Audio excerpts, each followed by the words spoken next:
दोस्तों देखें, income tax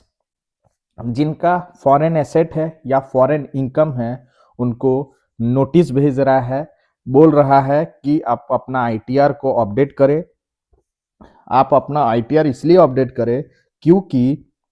उनके पास कुछ ऐसा इंफॉर्मेशन है जो फॉरेन एसेट या फॉरेन इनकम या with holding tax held by the foreign entity, मतलब फॉरेन कंट्री में है, तो वहां से इंफॉर्मेशन फैच करके आ रहा है और गवर्नमेंट बोल रहा है, मतलब इनकम टैक्स डिपार्टमेंट बोल रहा है कि आप 31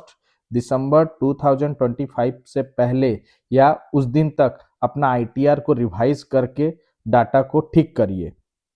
क्योंकि जब भी हम आईटीआर भरते हैं फॉरेन एसेट या फॉरेन इनकम के केस में, इस सिंगल रुपीज भी आपको वहां से आता है, तो उस केस में आपको क्या करना चाहिए कि आपको ये जो इंफॉर्मेशन है, मतलब तीन इंफॉर्मेशन ही बहुत इंपॉर्टेंट है: foreign asset, foreign source of income और टीआर।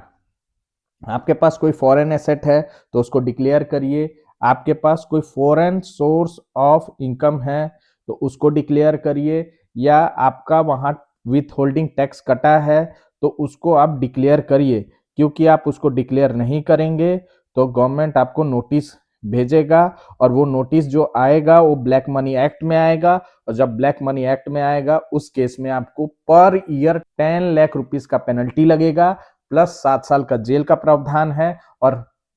उस केस में आपके बहुत सारे केस भी ओपन हो सकते हैं। आप बोलेंगे